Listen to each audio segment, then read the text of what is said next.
राधे राधे दोस्तों, जय माता दी। आप सभी भक्तजनों का दिन मंगलमय हो। आप सभी पे विष्णु भगवान की कृपा बनी रहे। तो आइए जानते हैं कार्तिक मास में सुनी जाने वाली अद्भुत कथा, जो एक बुढ़िया माई की कथा है, जिसे सुनने मात्र से कार्तिक स्नान और दान पुण्य का भी फल प्राप्त हो जाता है। तो हर मनुष्य को कार्तिक मास में कथाएं जरूर सुननी चाहिए, क्योंकि स्नान दान का फल तो मिलता ही है, लेकिन कथा सुनने से करोड़ों पाप भी कट जाते हैं और मनुष्य को पुण्य की प्राप्ति होती है। तो कार्तिक मास में कथा जरूर सुने, जिससे कि पुण्य फल की प्राप्ति हो।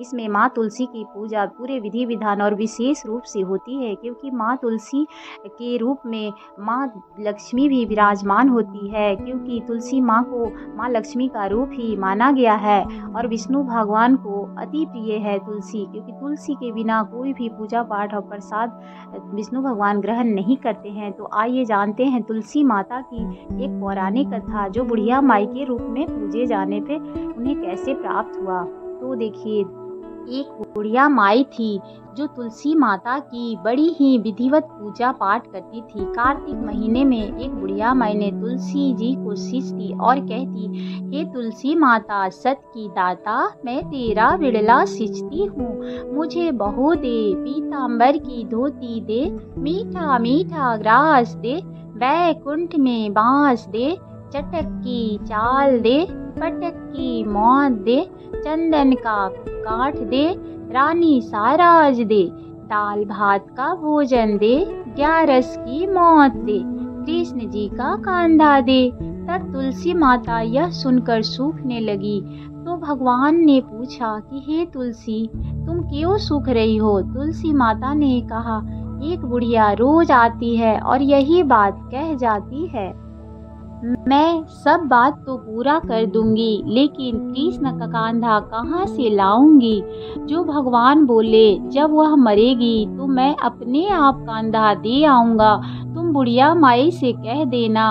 जब बुढ़िया माई मर गई, सब लोग आ गए। जब माई को ले जाने लगे तो वह किसी से न उठी। तब भगवान एक 12 वर्ष के बालक का रूप धारण करके आए।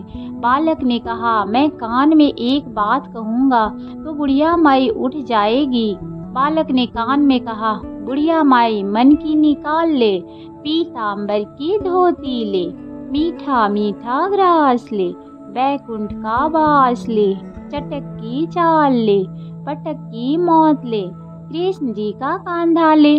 यह सुनकर बुढ़िया माई हल्की हो गई। भगवान ने कांधा दिया और बुढ़िया माई को मुक्ति मिल गई।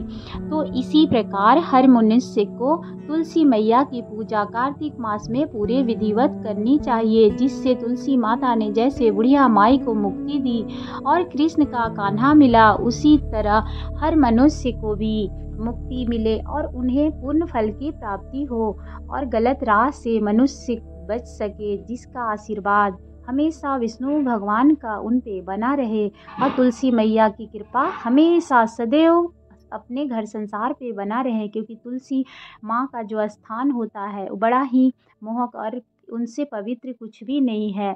इसलिए हर मनुष्य को तुलसी मैया की पूजा विधिवत करनी चाहिए। और क्योंकि विष्णु भगवान का अति प्रिय महीना कार्तिक मास है और तुलसी मैया की पूजा अगर विधिवत करते हैं तो विष्णु भगवान के साथ साथ माँ लक्ष्मी की भी कृपा आपके घर पे बनी रहती है।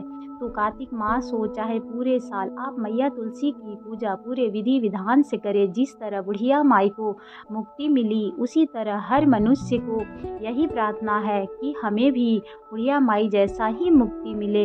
अगर आपको हमारी कहानी अच्छी लगी हो तो कमेंट में जय तुलसी मैया ज़रूर लिखिएगा। राधे राधे, जय माता दी। आप सभी का दिन मंगलमय हो।